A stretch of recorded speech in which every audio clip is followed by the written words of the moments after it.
Salut à tous, on se retrouve pour l'épisode 1649 du Zap Image. Avant de commencer l'épisode du jour, j'aimerais vous parler de deux autres chaînes YouTube que j'ai. Donc tout d'abord ma chaîne secondaire BizBiz Plus, où chaque semaine je sors 3 vidéos, une consacrée sur le Real, l'autre sur le Barça et l'autre sur le Paris Saint-Germain. Je parle de l'actualité de ces trois clubs chaque semaine, donc n'hésitez pas à vous abonner pour ceux qui veulent avoir de l'info uniquement sur ces clubs-là.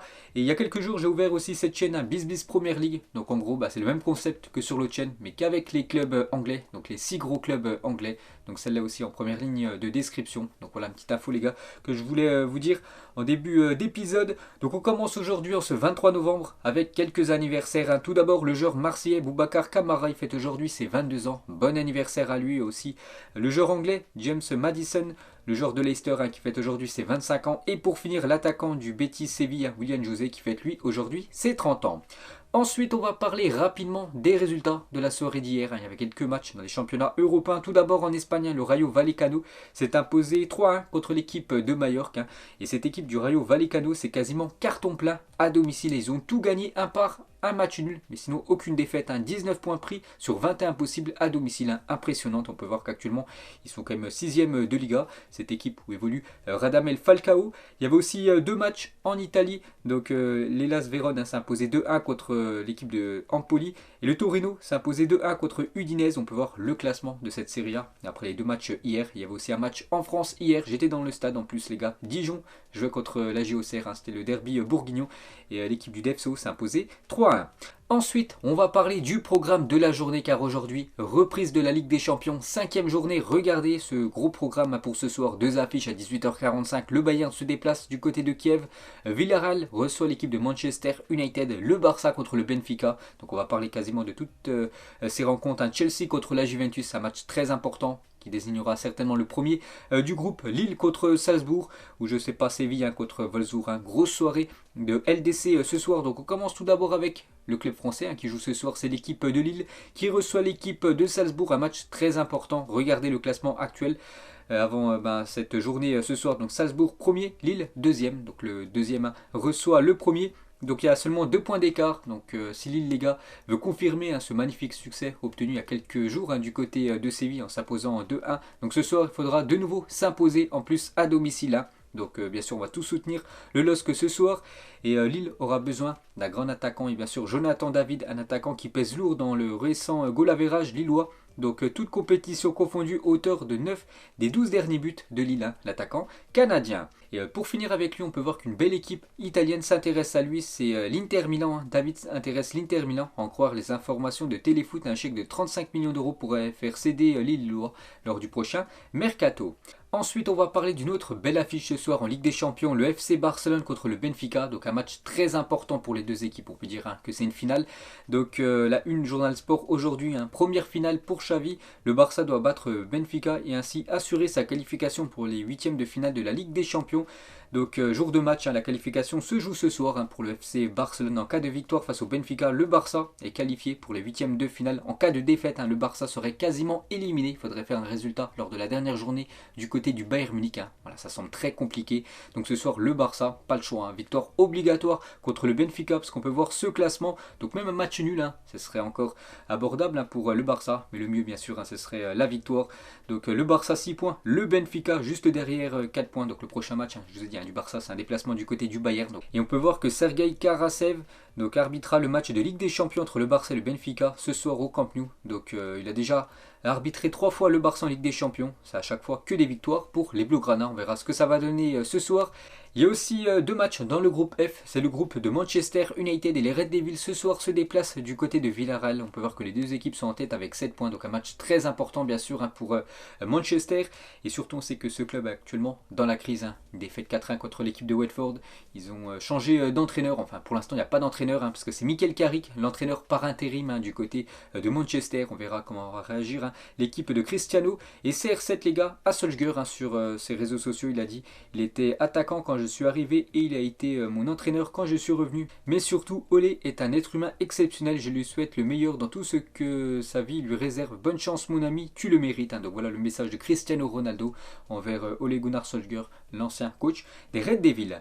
Et pour finir avec les matchs ce soir en Ligue des Champions, il y a aussi deux matchs dans le groupe H où la Juventus et Chelsea sont quasiment qualifiés. Donc la Juve, c'est sûr. Chelsea, quasiment sûr à 99%.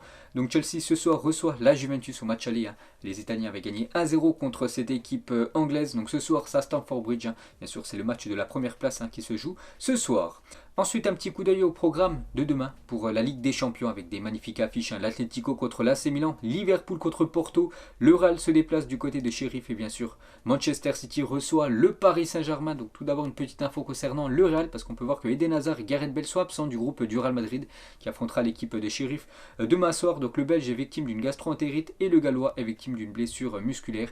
Donc ces deux-là ne sont pas là, mais on peut voir les convoqués pour le match contre Sheriff. Bien sûr, Benzema y figure, la même chose pour Vini Junior, Camavinga, Casemiro, Kroos ou même Modric seront bien présents demain en Moldavie.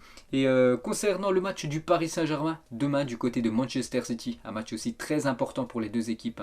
Donc c'est le match de la première place qui se joue. Et on peut voir l'arbitre de la rencontre, c'est l'Italien Daniel Orsato qui dirigera le choc entre City et le PSG, un arbitre qui a souvent croisé la route du club de la capitale sur la scène européenne. C'est ça qu'il arbitre souvent le Paris Saint-Germain en Ligue des Champions. Cet arbitre, toujours avec cette rencontre les gars, petite info concernant Kylian Mbappé, à J-2 de City PSG, Mbappé malade était absent de l'entraînement du PSG ce matin, donc c'était hier, voilà lundi matin. Donc pour l'instant on n'annonce pas de forfait, bien sûr pour Kylian Mbappé, on espère tous, parce qu'actuellement il est en grande forme, Kylian Mbappé, il faut qu'il soit avec le groupe parisien, mais hier il était bien absent de l'entraînement. Concernant Sergio Ramos, et normalement d'après les dernières infos, il sera pour la première fois dans le groupe du PSG pour affronter Manchester City en Ligue des Champions, donc c'est quasiment officiel les gars.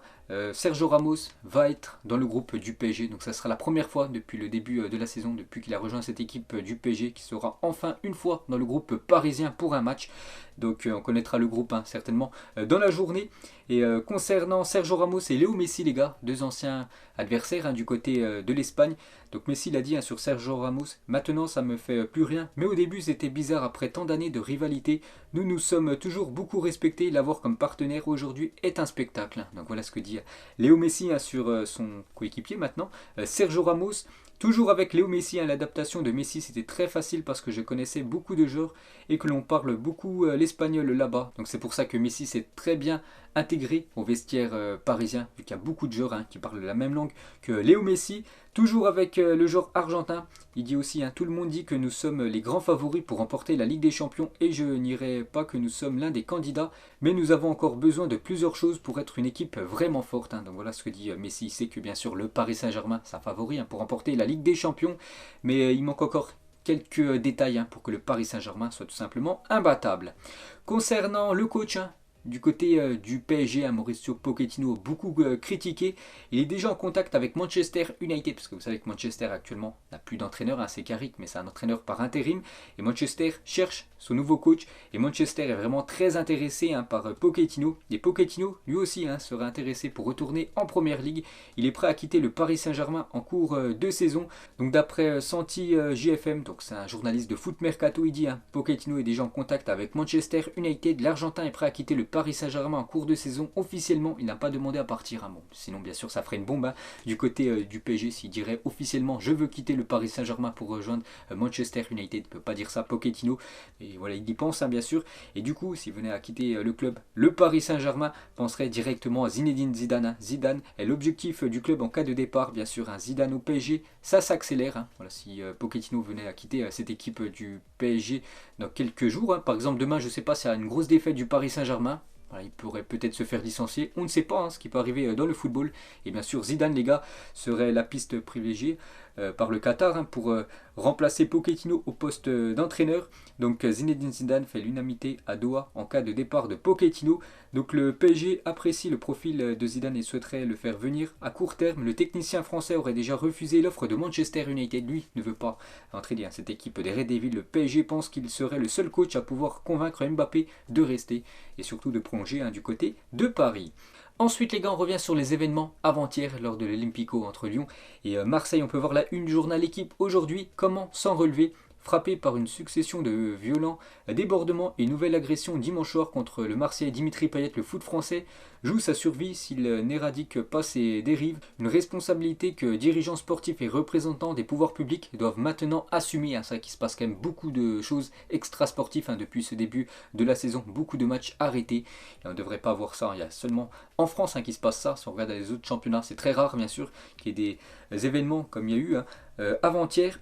Et pour revenir les gars sur ce Olympico, donc encore très choqué des incidents hier. Dimitri Payet n'était pas à l'entraînement ce matin, donc c'était hier matin. Il n'était pas à l'entraînement du côté de Marseille. Payet encore choqué bien sûr de ce qu'il a eu dimanche soir. Et l'homme de 32 ans qui a jeté la bouteille d'eau sur Payet sera déféré cet après-midi au parquet en vue de son jugement en comparution immédiate à 14h. Donc dans quelques minutes les gars. Donc l'homme qui a jeté la bouteille sera au tribunal bien sûr pour répondre de ses actes. Et pour revenir sur Payet, donc il va consulter un médecin du travail pour évaluer ses blessures psychologiques à la suite du jet de bouteille dont il a été la cible. Toujours avec Payet lors de son dépôt de plainte, parce qu'il a porté plainte bien sûr contre celui qui a jeté la bouteille. Payet a confié aux policiers avoir désormais peur de tirer les corners lorsqu'il joue à l'extérieur. Une petite info concernant le joueur marseillais. Toujours sur cette affaire, la LFP met en place à titre conservatoire un huis clos total du Groupama Stadium pour le prochain match les gars. Donc le prochain match de Lyon, je ne sais pas c'est contre qui. Donc il n'y aura aucun supporter bien sûr. Je ne pense pas que ça sera seulement un match. Je pense qu'il y en aura plusieurs. Donc la décision définitive sera prise le 8 décembre prochain par rapport à l'issue du match. Je pense que Marseille gagnera le match sur tapis vert avec une victoire 3-0.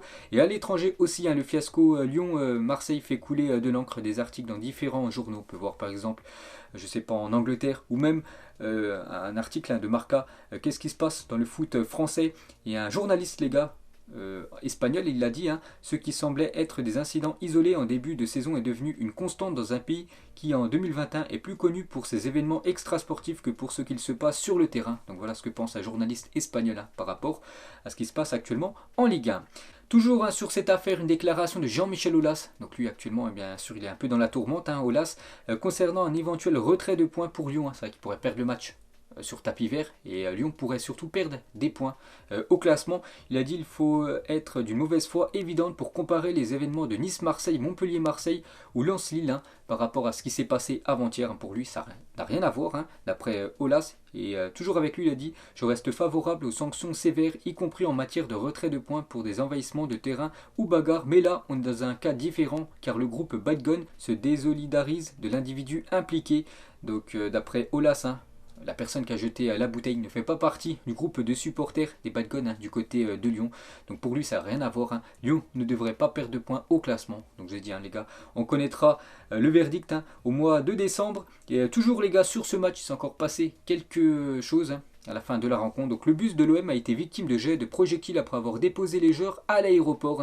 L'OM regrette que l'escorte policière ait abandonné le bus après avoir quitté l'aéroport. Donc les joueurs n'étaient plus dans le bus, bien sûr, vu qu'il y avait une escorte policière.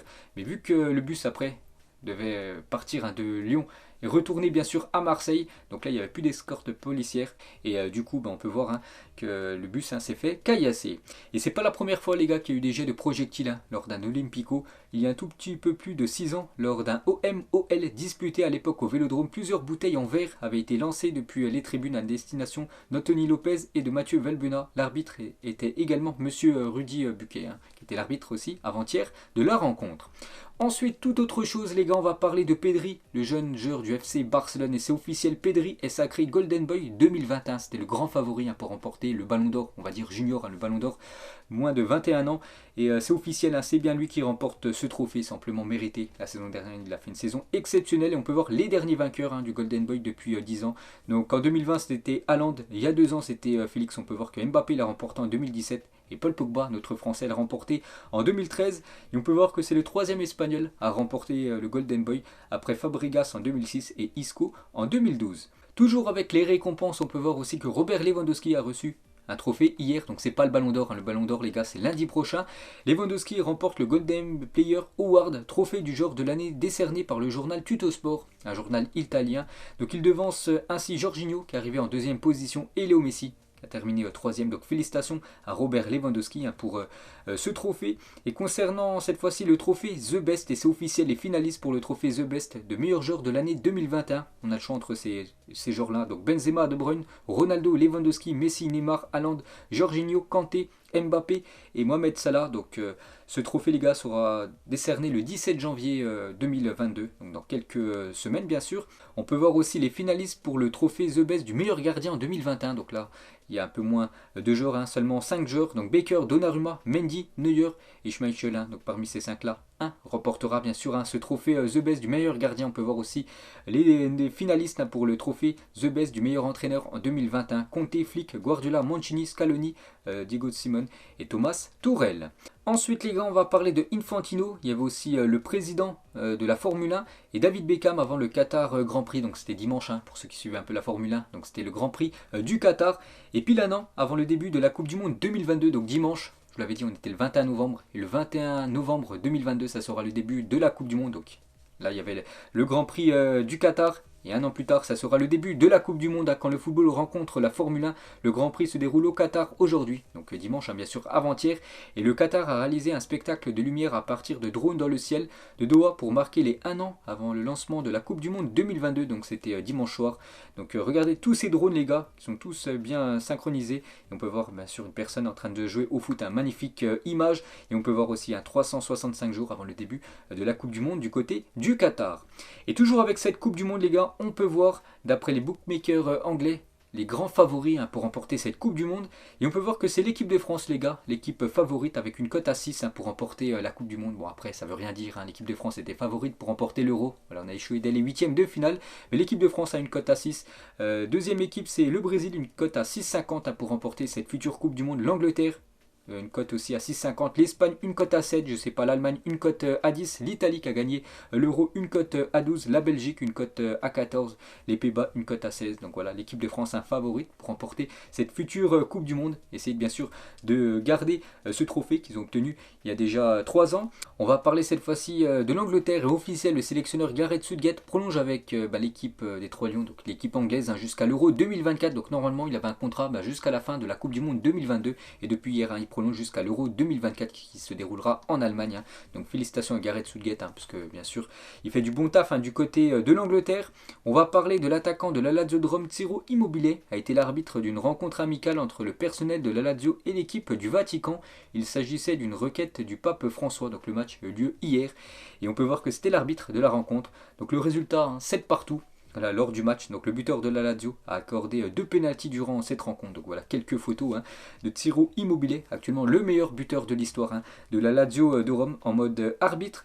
Une petite info concernant l'attaquant de l'AS Roma qui a inscrit un doublé avant-hier. Donc Mourinho lui a dit, hein, j'avais promis à Félix que s'il disputait un bon match ce soir, je lui achèterais une paire de chaussures qu'il adore, mais elle coûte presque 800 €. Il a marqué 2 buts, demain je lui achète. Il a respecté sa promesse, hein, bien sûr Mourinho, vu que hier il lui a offert cette paire de chaussures hein, que ce jeune joueur voulait absolument. Donc ce jeune joueur hein, qui est né en 2003.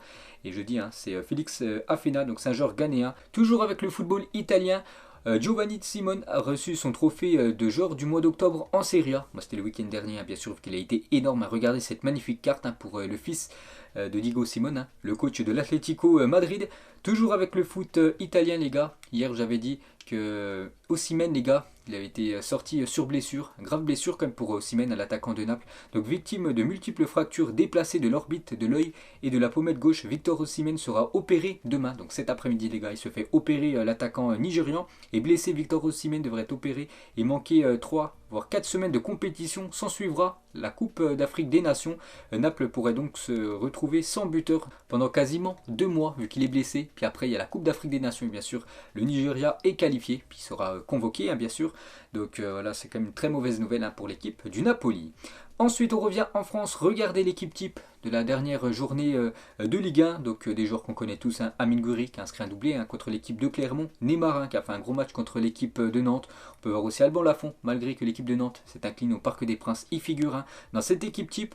Nouveau look pour James Rodriguez, le joueur colombien, les gars. Donc il a changé de couleur de cheveux. Donc il s'est mis en mode bleu maintenant.